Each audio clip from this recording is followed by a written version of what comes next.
Bonjour, aujourd'hui je vais vous partager l'histoire que j'ai vécue récemment avec ma femme lors d'un camping sauvage dans le département de Haute-Savoie, non loin de la montagne de Semnoz, en France. J'ai rédigé le plus soigneusement possible ce témoignage en y inscrivant un maximum de détails sur le lieu et la situation dans lesquels nous nous trouvions. Il faut savoir que nous sommes des personnes saines de corps et d'esprit. Nous ne touchons à aucune drogue illicite et nous ne consommons de l'alcool qu'en des occasions très spéciales. Je ne peux en rien vous le prouver malheureusement, mais je vous demanderai juste de me faire confiance sur ce point durant la lecture de ce qui va suivre. C'était le samedi 30 juillet 2016 lorsque nous nous sommes rendus en plein cœur des poumons verts d'Annecy pour une journée et une nuit de camping sauvage. Ce n'était d'ailleurs pas la première fois que nous en faisions. À notre arrivée, nous avons abandonné la voiture pour nous enfoncer à pied dans l'immense forêt de sapins. Nous avons dû marcher plus d'1 heure et demie avant de trouver l'emplacement parfait pour la nuit. Nous avions pris le temps de nous installer confortablement dans la zone avant de nous offrir un joli pique-nique non loin d'une rivière.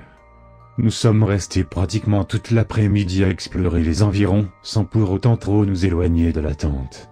À la tombée de la nuit, nous nous sommes réfugiés à l'intérieur. Le vent devenait plus présent à chaque minute, provoquant l'agitation répétée de ces gigantesques sapins encerclant notre si petite tente. Ce doux son de la nature, qui nous offrait au départ un sentiment de plaisir et de relaxation, s'était quelque peu métamorphosé en une sensation, non pas angoissante, mais dérangeante dans le sens où la nuit allait être plus mouvementée que ce que la météo avait prévu. Mais il était hors de question d'en finir là avec cette soirée juste à cause du temps subitement devenu capricieux. J'ai d'ailleurs profité de cet instant pour inventer des histoires peu rassurantes, afin d'effrayer ma femme, même si, visiblement, cela semblait très clairement l'amuser plus qu'autre chose. Par la suite, nous nous sommes racontés nos meilleurs souvenirs, accompagnés des musiques nous les remémorant. Elle était heureuse, et moi aussi. 2 heures étaient déjà passées quand la fatigue a commencé à se faire sentir. Je le voyais dans ses yeux et elle le voyait dans le mien. Nous n'avons donc pas tourné autour du pot pour nous glisser dans notre duvet. Il était plus de 3 heures du matin lorsque ma femme m'a réveillé. Vous vous doutez donc que c'est à partir de là que les choses ont commencé à devenir inquiétantes pour nous. Au début, je pensais naïvement qu'elle bougeait comme toujours, durant son sommeil, mais je me suis vite rendu compte du contraire, lorsqu'elle a prononcé à plusieurs reprises mon prénom à mon oreille. D'une voix lente et difficilement compréhensible en raison de la fatigue encore présente, je lui ai naturellement demandé ce qui se passait. Agitée, elle m'a expliqué qu'au début, elle avait été réveillée par un étrange bruit parasite. Puis, quand il s'est subitement arrêté, elle avait entendu des choses rôder près du campement. Voulant absolument regagner mon sommeil le plus rapidement possible, j'ai tenté de la rassurer en lui disant qu'il s'agissait sans doute d'un animal tout en lui rappelant que nous étions en plein milieu d'une forêt. J'ai rajouté en lui coupant la parole, que le temps ayant empiré, cela pouvait aussi être les bruissements de la végétation, que peut-être son cerveau percevait comme quelque chose de vivant se déplaçant aux alentours. C'est exactement ce que je lui ai dit. C'était sans doute complètement absurde, mais ce baratin avait suffi pour la calmer. C'était le principal, pour moi à cette heure tardive. Cependant, j'ai été moi aussi pris d'une montée soudaine d'adrénaline quand différents craquements facilement identifiables comme des pas se sont fait entendre. Je priais dans ma tête, pour que ce soit une simple bestiole. Peut-être que l'effet de surprise me focalisait sur les pires scénarios possibles, mais c'était très stressant. Les bruits continuaient, puis s'arrêtaient, puis recommençaient. Cela se répétait sans cesse. De plus, la chose errait très distinctement et de manière totalement aléatoire à quelques mètres à peine de notre position. Il devait certainement y en avoir une dizaine, sans exagérer vu le vacarme que cela provoquait. Puis, ils se sont arrêtés. L'une de ces bêtes ou je ne sais quoi s'est approchée de l'entrée de la tente. J'avais juste à ouvrir pour découvrir ce que c'était. Mais c'était impossible. La peur m'empêchait de faire quoi que ce soit. Et comme si ce n'était pas suffisant, une de ces choses, ou devrais-je maintenant dire, un de ces individus, a appuyé ce qui me paraissait être sa main contre la tente, pour ensuite la balader jusqu'à la fermeture. On pouvait entendre la forte respiration que faisait la personne de l'autre côté. Quand est-ce que ça va s'arrêter ? Me suis-je dit à moi-même en serrant ma femme dans mes bras. C'est alors qu'il a commencé à ouvrir délicatement la tente. Laissez-nous tranquilles. Ai-je hurlé en espérant que ça fonctionne. Après un court instant chargé d'appréhension et, pour le coup, très angoissant, Les individus se sont éloignés jusqu'à laisser place à nouveau au bruit du vent. Profitant de la situation pour refermer la tente, en l'espace d'une ou deux secondes, j'ai remarqué à l'ouverture que ces personnes marchaient très rapidement dans tous les sens en effectuant des gestes incohérents. Ces silhouettes noires produisaient aussi des sons inaudibles. Des sons complètement inconnus je dirais, mais l'intonation ressemblait vaguement à une personne ivre morte tentant de fredonner une sorte de mélopée. C'est compliqué à expliquer. Nous sommes restés un long moment silencieux. Les mains de ma femme me broyaient presque l'avant-bras. J'ai pris une grande respiration, pour ensuite évacuer toute cette terreur moi. Juste après, un rire nerveux s'est échappé de ma gorge. Ma femme, elle, se frottait maintenant le visage en cherchant des yeux la bouteille d'eau. Enfin, quelques mots sont sortis de sa bouche. Putain de merde, je veux rentrer. J'ai répliqué aussitôt avec un ton ironique que j'aurais finalement préféré un week-end chez ses parents.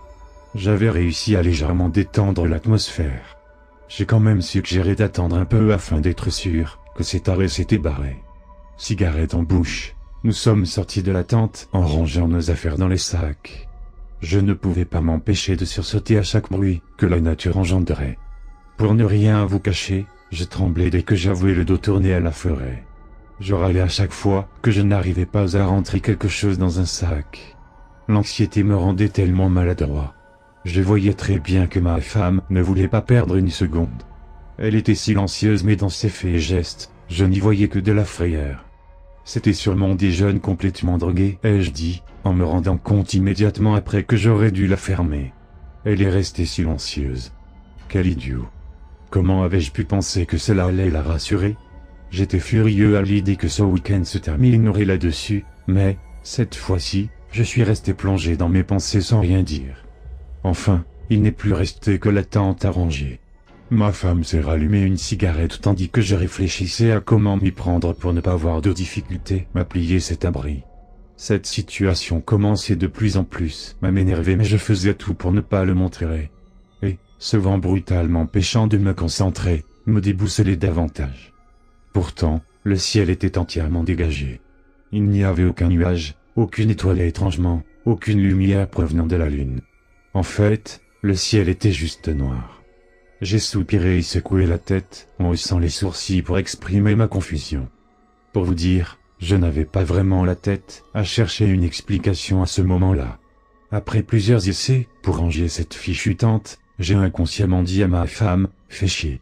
Surtout ne viens pas m'aider. » Ce qui l'énerva à son tour, sans grande surprise. À ce moment précis, j'avais juste envie de tout balancer et de partir de cet endroit le plus vite possible. Au lieu de ça, j'ai retiré mes mains de la tente, ce qui l'a remise aussitôt dans sa position de départ, et je me suis assis sur mon sac en m'allumant une seconde cigarette. C'est alors que nous avons perçu au loin un autre bruit difficilement descriptible dans un premier temps. Ça ne ressemblait en rien à ce qui se déplaçait autour de nous un peu plus tôt, ce qui nous a toutes de même un peu soulagés. Non, c'était quelque chose d'autre. J'ai réussi à convaincre ma femme de s'éloigner un peu de la tente encore sur place, afin de savoir ce que cela pouvait être. En nous concentrant un maximum, nous avons compris l'origine de cette turbulence en continu. J'ai regardé ma femme et lui ai demandé d'un air étonné, « Il pleut ?» Nous avons levé la tête, en plaçant les paumes de nos mains vers le ciel. « Pas ici en tout cas », m'a-t-elle répondu. En éclairant loin avec la lampe torche, je pouvais voir très distinctement la pluie battante s'écrasant sur le sol. Je me suis retourné vers ma femme, l'air totalement perdu concernant cet événement, lorsque j'ai remarqué qu'à plusieurs mètres derrière elle se tenait un de ces types. J'ai brusquement pris la main de ma femme afin de la coller contre moi. Je lui ai chuchoté de ne faire aucun bruit, lorsqu'elle a remarqué elle aussi sa présence. La personne a effectué un mouvement me faisant comprendre qu'elle s'était retournée face à nous. Sa tête s'est mise à vaciller dans tous les sens tout en poussant exactement les mêmes sons inintelligibles.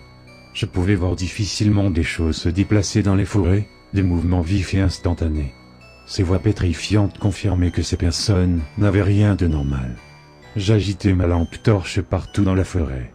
Que des arbres, il n'y que des arbres. Répétai-je, ce qui effrayait ma femme.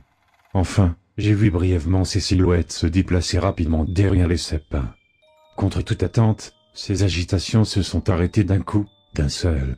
Formant presque un cercle autour de ma femme et moi, ils nous regardaient silencieusement en bougeant leur tête, qui semblait être désarticulée.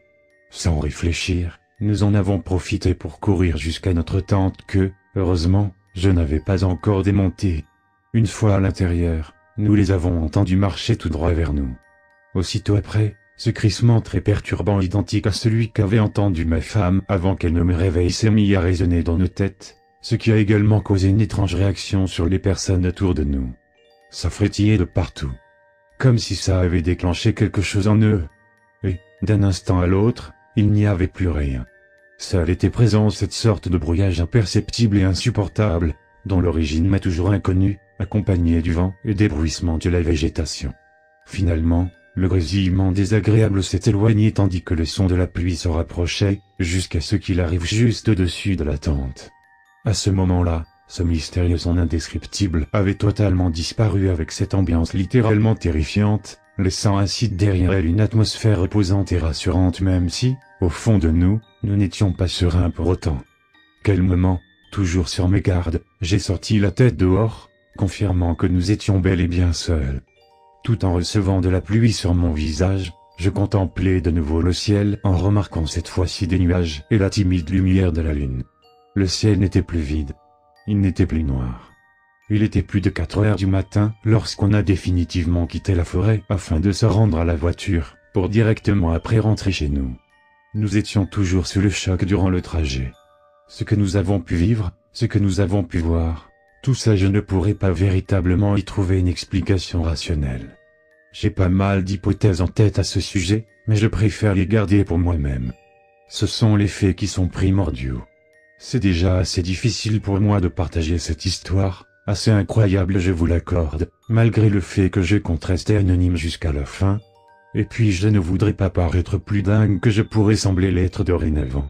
Je suis tout de même frustré de ne pas avoir plus de preuves à vous partager, mis à part ce témoignage.